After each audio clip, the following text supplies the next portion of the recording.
4. С вами Мария Кардашевская в программе News on Air. И сегодня в выпуске мы расскажем вам о том, когда же выйдет в прокат фильм «Нучча», о гастролях Саха-театра в Москве, о конкурсе для путешественников и о многом другом. Оставайтесь с нами. 18 сентября на канале «Россия. Культура» вышла передача с участием якутских учителей. Это премьера первой на российском телевидении профессиональной игры учителей «Передача знаний». 5 учителей гимназии номер 1 из города Нерюнгри приняли участие в съемках новой образовательной, познавательной и развлекательной телевикторины. Наша команда соревновалась с командой школы из Тамбова. Соперники были достойными. Это молодые и креативные педагоги. Ну а в Белой горе тем временем проходит выставка художника-самоучки Семена Слепцова. Она открылась в Абыйском центре культуры и духовности «Дом дружбы». До 4 октября все желающие могут совершенно бесплатно посмотреть работы талантливого художника-самоучки, машиниста двигателей внутреннего сгорания от Тохатавской электростанции. Напомним, Семен прославился на всю республику после победы в прошлогоднем онлайн-конкурсе «Нарисуй нас». Саха-театр откроет 117-й театральный сезон гастрольным туром по городам России. Театр впервые выступит на сценах 2 столиц. Наши артисты представят лучшие спектакли выдающегося режиссера Андрея Борисова. 27 и 28 сентября на сцене Александринского театра в Санкт-Петербурге артисты представят постановки «Театр Габолбы Тюбельте» по произведению итальянского писателя Луиджи Пиранделло и «Элир Хорол» Уильяма Шекспира. Ну а 3 и 4 октября выступят уже в Москве на сцене Малого театра России со спектаклями «Алитет Хаяга Кюрюр» по одноименному роману Тихона Семушкина и «Элир Хорол». Заметим, после этих гастролей театр вернется уже в статусе академического театра, что подразумевает особый знак развития мастерства и достижений национального театра. Фильм «Нучча» якутского режиссера Владимира Мункуева выйдет в прокат 13 октября. Об этом режиссер сообщил в своих соцсетях. Психологическая драма снята по мотивам произведений польского писателя Вацлава Серашевского. Он описывает жизнь маленького селения в Якутской области, куда прибывает русский каторжник. У него с самого начала не получается найти общий язык с местными жителями. Он решает показать им, кто главнее. Фильм уже успел наделать немало шума в соцсетях. Мнение публики разделилось. Кто-то считает, что все описано верно, а кому-то не понравилась подача материала. Ну а в Татинском районе завершилось строительство нового этнокультурного комплекса, куда вошли сразу 3 объекта обрядового, культурного и архитектурного значения. Это Маголу-Роса, Устюмеля, что в переводе означает «Музей кузнецов Якутии», и Якутский балаган. Юрий Трутнев дал старт всероссийскому конкурсу для путешественников «Дальний Восток. Земля приключений». Для участия нужно подать заявку на сайте путешественникдв.рф, а затем отправить свой видеоролик о путешествии в любой из регионов Дальнего Востока. Лучшие видеоматериалы конкурса будут отбирать члены жюри, опытные путешественники Федор Конюхов, Матвей Шпара и Богдан Булычев, а также телеведущий Валдис Пельш. Победитель получит приз в 3 миллиона рублей. В нашей республике есть множество замечательных, интересных мест для путешествий. Приглашаю принять активное участие. Ну а в Национальном художественном музее состоялось торжественное закрытие самой масштабной выставки за всю историю региона «Сокровища Третьяковской галереи».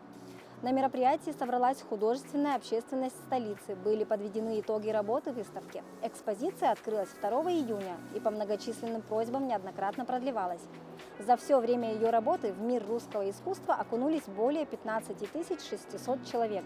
Напомним, ради этой выставки в музее был полностью переоборудован зал, созданы определенные условия температуры и влажности, необходимые для хранения шедевров. Даже стены были перекрашены под цвет настоящей Третьяковки. Затем глазам зрителя представили шедевры русского искусства 18-20 веков, 50 картин и 6 скульптур. На торжественное закрытие выставки приехала главный хранитель музейных предметов Третьяковской галереи Татьяна Городкова. Предлагаю послушать ее впечатления об этом масштабном проекте. У меня впечатления самые восторженные, потому что мы работали над осуществлением этого проекта 2 года. И должна с удовлетворением сказать, что наши усилия оправдались. Проект, это редко так бывает, когда то, что задумано, то и реализовано. Вот в данном случае получилась роскошная выставка. Министр культуры и духовного развития республики Юрий Куприянов также поделился своими впечатлениями. Удивительный мир красоты, талантов, который вот вся страна собирала. И все, что здесь, Третьяковская галерея привезла к нам. Это мы 15 лишним тысяч человек не поехали в Третьяковскую Лермонтовку, но мы Третьяковка протянула руку комплимента в честь нашего 100-летнего юбилея. Я считаю, что выставка успешная, оценка максимальная. В год столетия мы отработали на все. Отлично. Тем временем в выставочном зале Национального художественного музея открылась другая выставка «Внутри человека». Это одна из немногих выставок, на которой экспонаты можно не только рассмотреть, но и потрогать. Дети на ней могут почувствовать себя археологами, биологами и диетологами. Экскурсоводы с удовольствием отвечают на все вопросы юных почемучек. Ученики первого класса классической гимназии поделились своими впечатлениями. Предлагаю послушать. Мне больше всего понравилось делать человека. Мне очень понравились эти органы, легкие и сердце. Мне понравилась сегодня эта экскурсия. Особенно смотреть, сколько сахара внутри продуктов. Оказывается, в морковке даже есть сахар. И особенно больше всего в Кока-Коле. Жительница поселка Нижний Куранах Алданского района Дарья Соплякова стала победительницей конкурса «Маленькая мисс Россия», который проходил в Сочи в августе. Девочка вместе с мамой специально приехала в Якутск для участия в программе на нашем канале. Предлагаю посмотреть сюжет о ней. 12-летняя Дарья Соплякова дефилирует и позирует на камеру как настоящая модель. Еще бы! Эта юная якутянка стала победительницей главного конкурса для девочек России «Маленькая мисс Россия-2022». Побороться за короны в своих возрастных категориях в «Роза Хутор» съехались девочки со всей страны. Я была очень рада, когда я узнала, что я победила, когда я почувствовала. Я почувствовала счастье, удачу, то, что, правда, можно победить в таком конкурсе, даже мне, девочки из маленького поселка, победить.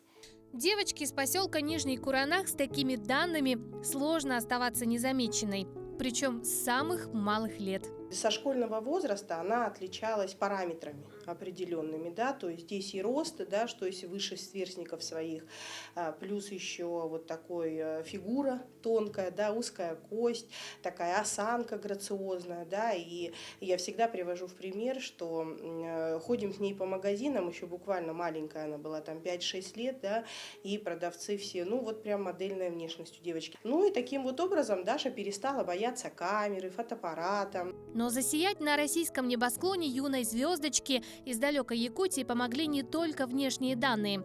Дарья во многом талантлива, обучается на хореографическом отделении и посещает школу актерского мастерства, что, несомненно, придает ей уверенности, умение держаться на сцене, красиво и грамотно говорить.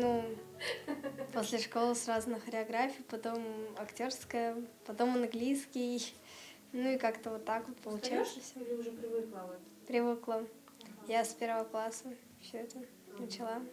Ну, конечно, тяжело и устает, и жалуется, и бывает, и не хочет идти куда-то. Всякое бывает, но тем не менее, я считаю, что вот все, что, на чем мы сейчас остановились, это все любимо и все нравится. Я считаю, что это самое главное. То есть уже большего не нужно, да, ну а меньшего уже тоже будет, уже по мере взросления будет у себя убирать, что ей не нужно. Пока остановились вот на этом. Свои актерские способности якутяночка продемонстрировала и на самом конкурсе, заставив замереть весь зрительный зал. Эмоциональное прочтение стихотворения Эдуарда Асадова «Стихи о рыжей дворняге» тронули и нас. Хозяин погладил рукою лохматую рыжую спину. Прощай, брат, хоть жаль мне, не скрою, но все же тебя я покину. Швырнул под скамейку ошейник и скрылся под гулким навесом, где пестрый людской муравейник вливался в вагоны экспресса. Вообще любишь собак? Да, это мои любимые животные, у меня 2 собаки, я просто обожаю их. Ну а дефиле в бальных платьях окончательно поставило точку. Эксклюзивно сшитые для красавицы наряды вызывали лишь восторги. Согласитесь, в таких можно достойно блистать и на красной ковровой дорожке. Чем ты, вот, как ты считаешь, зацепила жюри? Ну, начнем с того, что я была единственная из Якутии. Ну и, конечно, своими костюмами, которые были дизайнерские, то есть шиты на меня.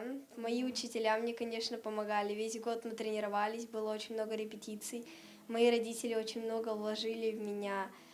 То есть моя семья меня поддерживала всегда, учителя тоже. В качестве главной награды якутянка завоевала право представлять свою страну на конкурсе «Маленькая мисс мира-2023» в Армении. В будущем Дарья мечтает связать свою жизнь с актерским мастерством либо с журналистикой. А это значит, что мы еще не раз увидимся с талантливой красавицей на голубых экранах. Катерина Винокурова, Семен Семенов, Якутск. Детский яхтинг может войти в программу Международных игр «Дети Азии». Об этом недавно заявил председатель правительства Андрей Тарасенко. Давайте посмотрим сюжет моей коллеги Саргланы Неустроевой. Яхтинг в Якутии достаточно экзотичный вид спорта. Короткое лето не располагает к длительным занятиям на воде. Однако желающих заняться парусным спортом от этого меньше не становится. Сегодня в единственном по Якутску яхт-клубе 15-летний капитан состоит порядка 45 детей и подростков. Яхт-клуб начали мы в 2018 году заниматься. Здесь мы строим лодочки в масштабе 1 к 1. Теория здесь проходит у нас зимой, а летом уже на воде. И есть такое, то, что у нас ребята, которые уже года 3 назад занимались, они до сих пор к нам ходят, и поэтому у нас понемножку коллектив растет детский. И плюс с этого года у нас за счет фонда президентского гранта у нас еще и взрослые уже есть. Так, к примеру, 13-летний Сергей Сердюков занимается в клубе уже 4-й год. По словам мальчика, самое привлекательное в парусном спорте – катание по ветру. Новости о том, что теперь яхтинг в республике будут развивать, Сергей обрадовался. Возможно, и он в будущем сможет покорить международные спортивные игры. Написали в группу, и меня заинтересовала эта тема. Я пришел, и мне очень понравилось. В принципе, хорошо. Воспринял, да, есть желание заниматься дальше. Сегодня парусный спорт входит в олимпийскую программу, а главными школами яхтинга в России выступают Санкт-Петербург и Владивосток. Так, по словам Сергея Помогаева, регулярность тренировок на воде там практически круглогодичная, в отличие от возможностей якутского клуба. В Питере там, по-моему, около 9 месяцев, что ли, занимаются, и там ветер всегда хороший, у них очень хороший. Владивосток то же самое, есть куда выехать. Им и ближе выехать, чем нам, допустим, куда-то, да, по деньгам дешевле. Поэтому у них намного ребята подготовленные и возможности больше заниматься на воде именно непосредственно, а не в спортзалах.